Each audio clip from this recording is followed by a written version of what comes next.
ಇನ್ನು ಗಡಿ ಜಿಲ್ಲೆ ಬೆಳಗಾವಿಯಲ್ಲಿ ಕನ್ನಡ ರಾಜ್ಯೋತ್ಸವದ ಸಂಭ್ರಮ ದುಪ್ಪಟ್ಟಾಗಿದೆ. ಚೆನ್ನಮ್ಮ ವೃತ್ತದಲ್ಲಿ ರಾಜ್ಯೋತ್ಸವ ಅದ್ದೂರಿಯಾಗಿ ನೆರವೇರಿಸಲಾಯಿತು.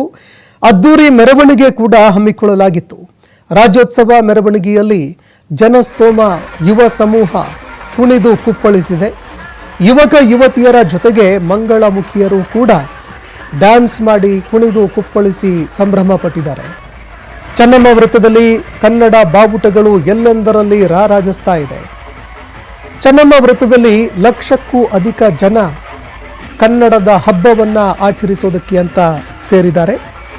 ಇನ್ನು ಖಾಕಿಯ ಸರ್ಪಗಾವಲಿನಲ್ಲಿ ಮೆರವಣಿಗೆ ಸಾಗ್ತಾ ಇದೆ.